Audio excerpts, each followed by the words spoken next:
we're joined here by Mr. Engineer David Tauli. He is active. He is active with the uh, uh, a consumers group called Mindanao Coalition of Power Consumers.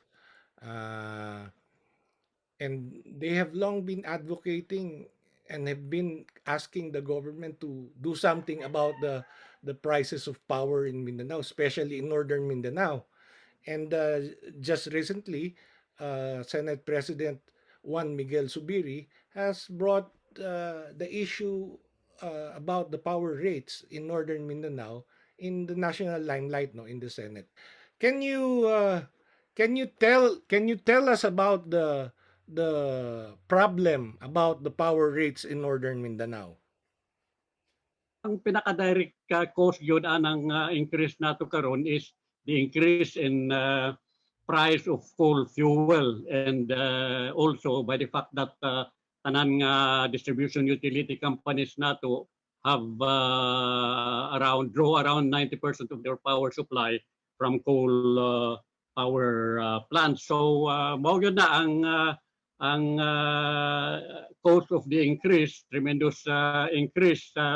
And we have been talking actually to the distribution utility companies to shift some of their power supply from coal to renewable energy power plants kay maura man ay paagi nga ma-reduce ang ilahang cost sa ilahang power supply. But for many reasons, we have been talking with them since 2019 before the COVID pang. They should start shifting their power purchase from coal to to renewable energy. But for many reasons, they have not been doing that. And so up to this point, so sa karon wala gyud ma-reduce ang ilahang coal power supply. So mao nay nag-increase. Again, the only solution to reducing the cost is to shift as much as possible from coal to renewable energy. So that is what we are trying to do. Pero for two reasons, the distribution utility companies are actually reluctant or hesitant or do not like to shift coal power supply or power supply from coal to renewable.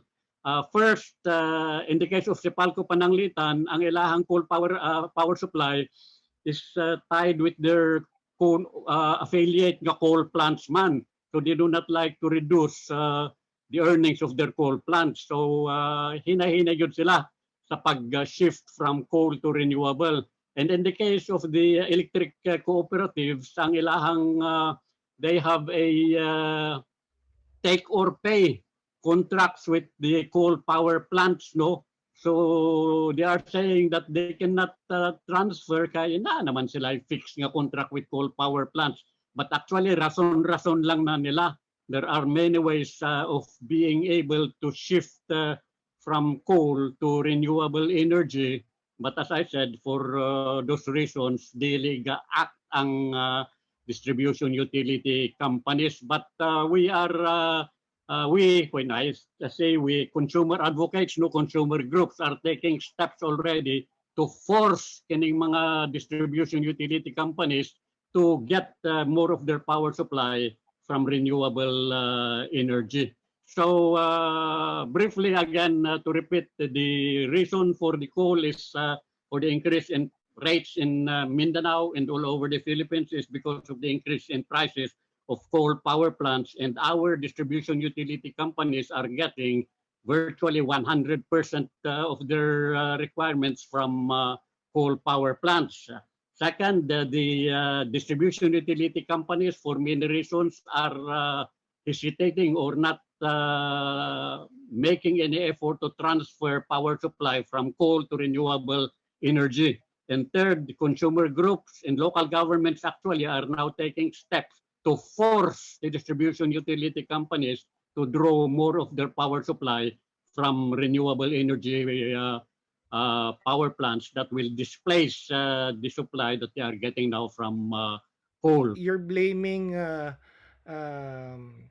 the contracts with the Yes. coal plants, ano? Can you Yes. elaborate on this problem? And you also mentioned about overcontracting. Can you tell us about these problems? I was saying up to 2019 pa, the distribution utility companies are getting their power supply for intermediate load, no? Meaning daylight load. Ang ilahang presyo nga gabayran niadto is 8 pesos per kilowatt hour for intermediate load. And I am saying that in the case of renewable, lower man na, 6 pesos to 6 pesos per kilowatt hour lang for intermediate load again. Karon ang increase sa price sa coal for intermediate load also is from 8 pesos kanya to prior to the Russian war to 20 pesos na karon, 20 pesos per kilowatt hour for intermediate load, no? On the average, that is actually 12 pesos per kilowatt hour if you include off-peak nga load. Pero sa peak nga loads, ang ilang gabayran yun ana is 20 pesos per kilowatt hour. So mao na range sa increase sa ilahang coal power supply. Unya ang ilahang mga contracts lagi,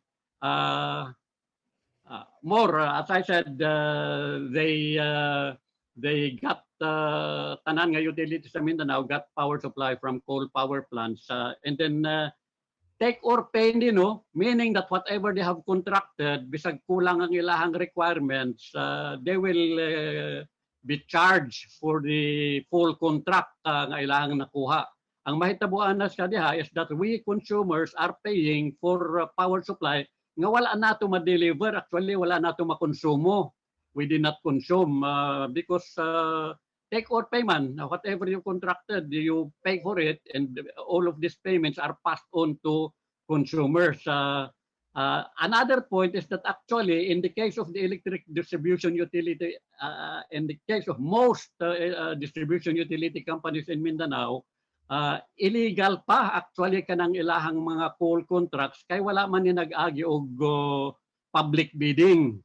Public bidding. So we are now filing cases actually for the DOE to nullify kining mga power supply contracts nila with coal companies. We just filed that last April actually, and we expect eventually that pero madugan ni nga kaso, no, because it will go to the Supreme Court. But what I'm pointing out is that because this power supply contracts with coal power plants did not go through public bidding, that is illegal according to the Supreme Court. So it's simply a case of getting the DOE or the ERC to annul kanang power supply contracts with coal.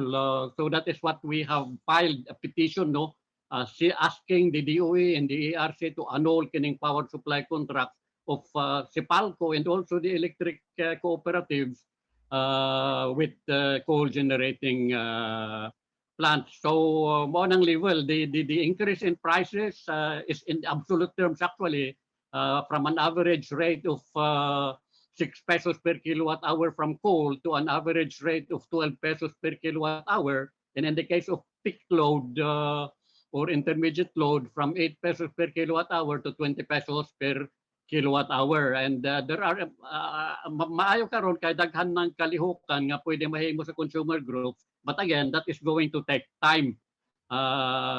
If only the electric cooperatives and the distribution utility companies, private distribution utility companies, were taking initiative, no, taking initiative on their own to bring down the rates, they can actually do it. Pero mo lagi na, they do not like to quarrel with their coal power supply or their coal generating plants. They do not like to quarrel with them. So wala, they yun na sila doing anything in order to transfer coal power or power supply from coal to renewable energy. So mo na, Irving. Etong contracts na to, Engineer Dave, hindi ba to resulta nung power crisis in the 1990s? And then I remember the Ramos administration allowed ata, the government allowed that ng itong mga contracts na ito para to stabilize the power supply in Mindanao. 'Di ba ito resulta nung crisis in the 90s? No, this is more the result of the power shortages up to the 2010. In the case of Mindanao, no,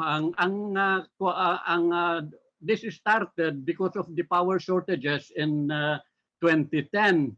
But at that time, we argued with the government, with the DOE, instead of going to coal, they should also have a mix of coal and renewable energy. Kaya that is the best way man of going. Pero the DOE, the national government, insisted that the distribution utility companies should enter into power supply agreements with coal power plants. So mo na nakasugod niya na virtually minimal or negligible development of renewable energy, but the government promoted the development of coal power plants. That is where it all started, and now with the increase in coal prices, mauna na isang putanan simply because of government policy. On that note, sir, I'd like to thank you, Engineer Tauli, for the time no that you've given us. Salamat kayo, sir.